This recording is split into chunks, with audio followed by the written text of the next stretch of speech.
Hasil Piala Kemerdekaan 2025, asis pemain Sydney FC sia-sia, Timnas U17 Indonesia ditahan Tajikistan. Diminati klub Premier League Crystal Palace, berapa harga Miss Hilgers? Media Italia soroti dampak instan Jay Idzas ke Sassuolo. Claudia Schoenemann gabung FC Utrecht Women, ini kata sang pemain Timnas Putri Indonesia. Timnas Putri U20 Indonesia gagal lolos ke Piala Asia. Erick Thohir singgung soal ranking FIFA. Rampung pekan perdana Super League, waktu semakin habis bagi Gerald Vandenburg untuk TC Timnas U23 Indonesia.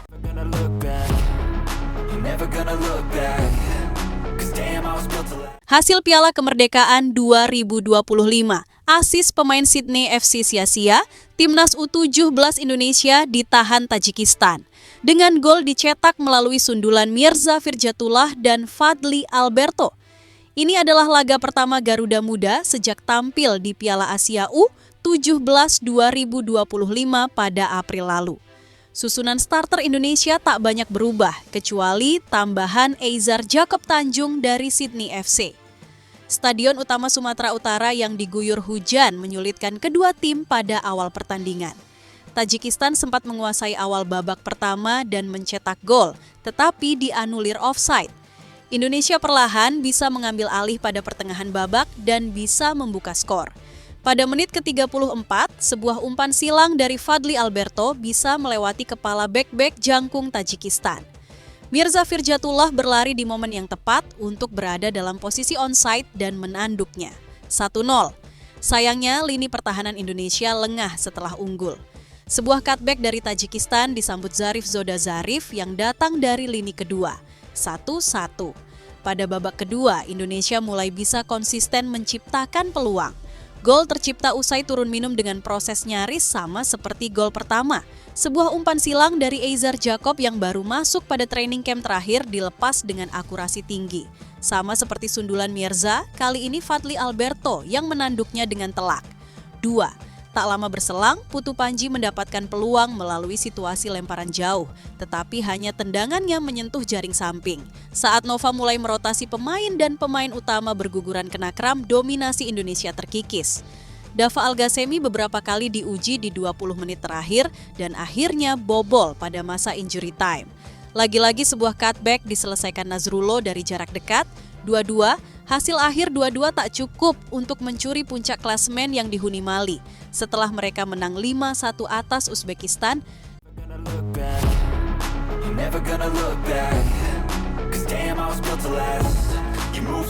diminati klub Premier League Crystal Palace, berapa harga Miss Hilgers? Apakah lebih murah dari Jay Idzas? Bek tengah Timnas Indonesia, Miss Hilgers, dikabarkan diminati klub Premier League Crystal Palace. Lantas berapa harga pasar pemain FC20 itu? Miss Hilgers dikabarkan ingin memiliki klub baru pada musim panas ini. Klub-klub Spanyol dan Italia meminati Miss Hilgers pada musim dingin lalu, akan tetapi perkembangannya nampak tak menemui titik terang. Melansir dari laman 20 Insight, menurut WFC Groningen mengabarkan bahwa Miss Hilgers diminati oleh klub Liga Inggris Crystal Palace. Akan tetapi, kejelasan minat Crystal Palace terhadap Miss Hilgers belum bisa dikonfirmasi. Miss Hilgers sendiri memiliki kontrak di FC Twente hingga 1 Juli 2026. Itu artinya, jika Crystal Palace ingin mendapatkan Miss Hilgers, maka harus mengeluarkan biaya transfer. Lantas, berapa harga pasar dari pemain 24 tahun itu? Menurut Transfermarkt, nilai pasar Miss Hilgers adalah 6,5 juta euro. Apakah Crystal Palace bersedia untuk mengeluarkan uang sejumlah di atas untuk jasa pemain Timnas Indonesia? Nilai tersebut lebih murah dari bek tengah Timnas Indonesia lainnya, yakni Jay Idzas.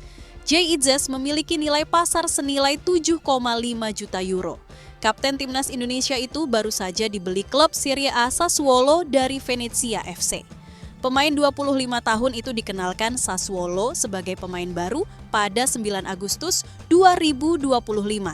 Jay Idzas dan Miss Hilgers menjadi dua pemain Timnas Indonesia termahal dengan nilai pasar yang telah disebutkan di atas.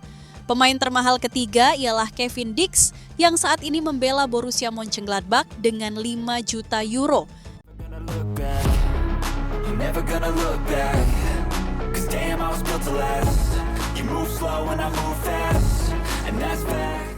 Media Italia soroti dampak instan Jay Itzes ke Sassuolo dengan kesepakatan lebih dari 189 miliar.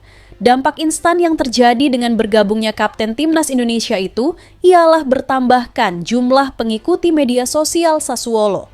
Pertambahan pengikuti ini terjadi di Instagram Sassuolo. Efek Itzes, pengikut media sosial Sassuolo meningkat 30% dalam 2 hari, tulis judul artikel Tutto Mercato. Jay Itzes diperkenalkan sebagai pemain baru melalui laman klub pada 9 Agustus 2025. Media tersebut melaporkan Jay Itzes dating ke Sassuolo dari Venezia FC dengan kesepakatan senilai lebih dari 10 juta euro atau sekitar 189 miliar, mencakup juga gelandang Valicande. Melansir dari Transfermarkt, kontrak Jay Itzes hingga Juni 2029. Awalnya, Instagram Sassuolo pada Sabtu sebelum pengumuman Jay Itzes memiliki 307.000 pengikut. Saat ini pengikuti sudah melampaui 400.000. Media sosial Sassuolo mengalami peningkatan 30% dalam waktu kurang dari 2 hari. Inilah efek Itzes, tulis Tutto Mercato. Kapten Indonesia ini banyak diikuti di negara asalnya dan selama beberapa hari ini semua orang membicarakannya. Sementara itu, ini adalah musim kedua Jay Itzes di Serie A. Musim sebelumnya ia bermain untuk Venezia FC. Sayang Venezia FC harus terdegradasi ke Serie B musim 2025-2026. Jay Itzes berpeluang menjalani debut di Sassuolo melawan Catanzaro di Piala Italia pada 15 Agustus 2025. Jika bukan di pertandingan itu, Jay Itzes bisa debut bersama Sassuolo di pekan pertama Serie A 2025-2026 melawan Napoli pada 23 Agustus 2025. Pemain 25 tahun itu memiliki peluang besar menjadi pemain utama di tim. Jay Itzes musim lalu saat di Venezia cukup tampil konsisten. Ia bermain dalam 35 pertandingan Serie A 2024-2025 dengan total 3.128 menit bermain. Selain itu, Jay Itzes juga melesatkan 1 gol. 1 golnya itu dicetak saat Venezia menahan imbang tim uat Juventus dengan skor 2-2. Ia juga bermain cukup bersih sebagai pemain bertahan dengan hanya mencatatkan 5 kartu kuning selama 1 musim.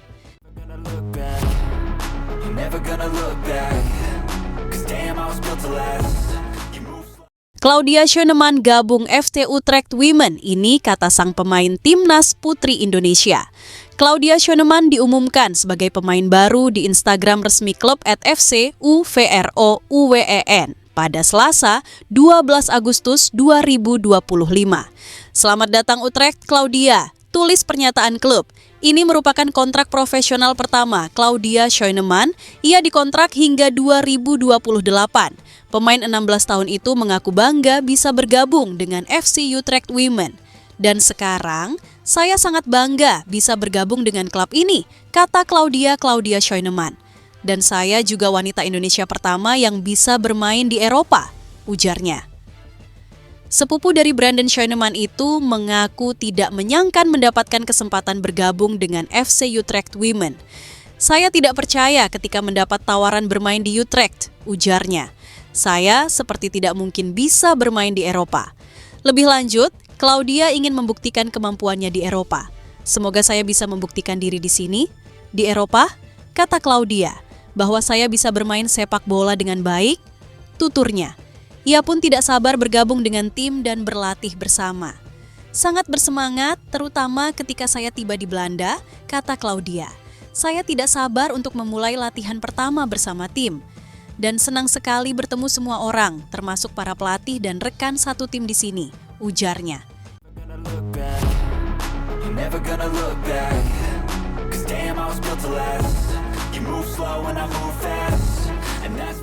Rampung pekan perdana Super League, waktu semakin habis bagi Gerald Vandenburg untuk TC Timnas U23 Indonesia.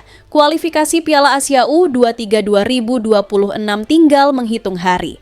Timnas U23 Indonesia tergabung di grup J bersama Laos, Makau, dan Korea Selatan. Agenda tersebut akan digelar pada jeda internasional September dengan laga perdana pada 3 September. Artinya, waktu efektif untuk berlatih bagi skuad Garuda Muda tinggal 3 pekan lagi. Sebagai pengingat, Timnas U23 baru saja merampungkan Asian Cup U23 2025 pada akhir Juli lalu. Selepas partai final melawan Vietnam pada 29 Juli, para pemain dipulangkan ke klub. Doni Tri Pamungkas DKK berkesempatan melakoni Pekan Perdana Super League 2025-2026. Mengingat para pemain itu tidak melakoni pramusim bersama klub, sebagian tidak mendapatkan menit main sejak awal. Doni Tri Pamungkas dan Raihan Hanan di Persija hanya bermain sebagai pengganti saat klubnya berjumpa Persita. Sebagai ganti, Persija memainkan Arliansyah Abdul Manan yang bermain cemerlang dengan 2 assist. Kadek Arel, Rahmat Arjuna, dan Jens Raven juga bernasib sama di Bali United saat bersua Persik Kediri. Kiper Muhammad Ardiansyah bahkan tidak masuk skuad pertandingan PSM Makassar kala menjamu Persijap. Begitu pula Hoki Caraka dan Yardan Yafi di Persita. Para pemain belum menemukan ritme di klub, mereka sudah ditunggu panggilan Timnas U23 lagi. Jika training camp Timnas U23 digelar setelah pekan kedua, maka Vandenburg hanya punya 2 minggu. Baca juga, tak ingin jemawa, Nakhoda Malut United Henry Susilo, saya hanya pelatih kampung. Kita baru 3 minggu dalam pramusim, kita sudah melakukan camp latihan, ujar Vandenburg setelah Asian Cup U23 2025. Saya menantikan untuk melihat kalian lagi di September, tulis Vandenburg di Instagram.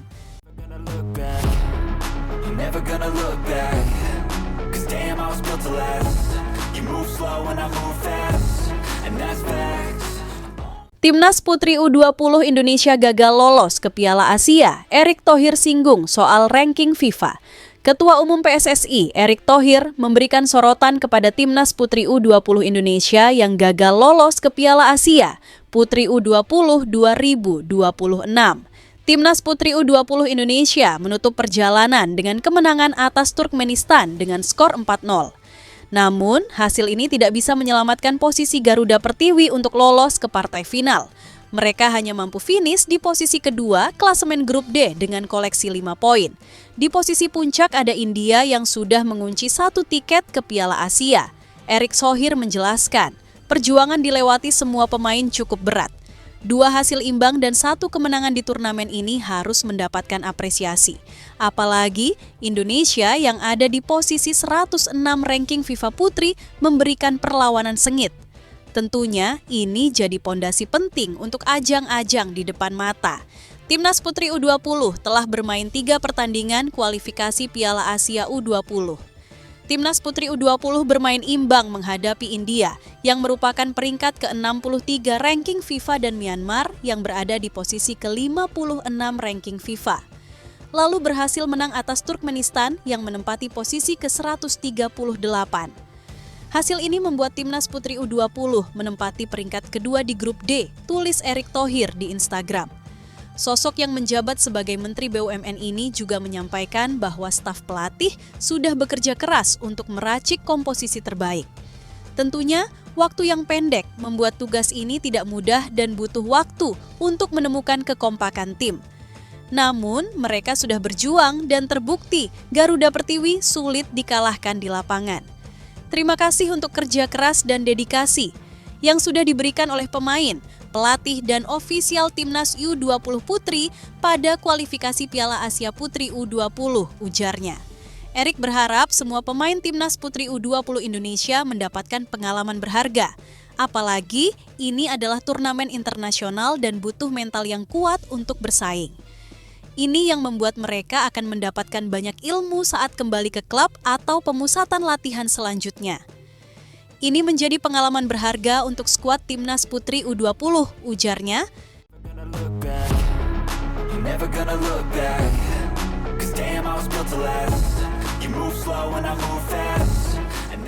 Rasakan atmosfer luar biasa, Jordi Amat nilai JIS layak jadi kandang Timnas Indonesia. Jordi Amat yang menjalani debutnya bersama Persija Jakarta di Super League 2025 sampai 2026 pun merasakan langsung atmosfer pertandingan. Pemain keturunan Indonesia Belanda ini terpesona dengan atmosfer luar biasa yang dia rasakan selama pertandingan. Pemain timnas Indonesia ini mengakui bahwa atmosfer yang diberikan supporter Persija, yakni The Jakmania, luar biasa. Pasalnya dari awal pertandingan hingga akhir, The Jakmania terus menyanyikan chant buat mendukung para pemain. Mantan pemain Real Betis ini jadi merasakan atmosfer apik yang dihadirkan supporter Macan Kemayoran. Mantan pemain Swansea City ini mengakui atmosfernya luar biasa mengagumkan. Dengan dukungan luar biasa ini, Jordi amat percaya Persija bakal bisa meraih hal-hal bagus pada musim ini. Setelah merasakan atmosfer luar biasa di JIS ini, pemain berpengalaman yang pernah menghadapi Lionel Messi hingga Cristiano Ronaldo itu pun menyebut bahwa timnas Indonesia layak bermain di Jakarta International Stadium, JIS. Walaupun demikian, dia memberikan catatan agar para pemain timnas Indonesia bisa nyaman tampil di JIS. Menurutnya, skuad Garuda memang layak bermain di JIS karena atmosfer yang dihadirkan luar biasa. Akan tetapi, dia mengakui ada hal yang harus ditingkatkan yakni masalah rumput. Pasalnya, mantan pemain Johor Darul Takzim tersebut menilai rumput di JIS kurang bagus, sehingga untuk pertandingan jeda internasional kurang nyaman. Selama pertandingan Persija versus Persita, Jordi merasakan ada rumput yang copot-copot. Untuk itu, dia menyebut harus ada perbaikan sebelum timnas Indonesia bermain di stadion yang berkapasitas 82.000 penonton tersebut. Jordi mengaku apabila kualitas rumput sudah meningkat, ini bisa menjadi hal bagus. Dia bahkan menilai akan sangat menyenangkan jika timnas Indonesia bisa bermain di JIS. Pasalnya, pemain bisa merasakan lebih dekat dengan supporter karena tak ada lintasan lari, sehingga dukungan penuh dari penonton pun bisa dirasakan skuad Garuda. Never gonna look back, 'cause damn I was built to last. You move slow and I move fast, and that's fact. Tak berisik, pemain keturunan ini bawa klub Liga Brasil ke puncak klasemen. Di tengah derasnya isu transfer pemain keturunan, ada satu pemain yang justru diam-diam mampu bersinar dengan membawa timnya ke puncak klasemen Liga Brasil. Siapa dia? Pada bursa transfer musim panas yang tengah dibuka di seluruh dunia, banyak pemain keturunan timnas Indonesia yang sibuk dirumorkan akan bergabung klub baru. Bahkan karena rumor demi rumor itu, berita soal pemain keturunan timnas Indonesia terus menghiasi kabar-kabar terbaru di jagat sepak bola tanah air. Di tengah riuhnya rumor soal pemain keturunan ini, ada satu pemain yang justru lebih banyak berbicara di lapangan ketimbang jadi bahan obrolan. Pemain tersebut adalah Welber Jardim. Pemain berusia 18 tahun ini diam-diam mampu membawa timnya Sao Paulo U20 memuncaki klasemen Liga Brasil U20 atau Campeonato Paulista U20 2025. Di usia yang baru 18 tahun, Welber Jardim sudah dipercaya untuk masuk skuad Sao Paulo U20 untuk berlaga di Campeonato Paulista U20 2025. Dilansir dari SofaScore, putra dari Elisangelo Jardim de Jesus itu sudah 2 kali mencatatkan penampilan di ajang tersebut. Welber Jardim dipercaya tampil bagi Sao Paulo U20 saat melawan Grêmio U20 dan juga Tanabe U20, di mana ia tampil sebagai pemain pengganti.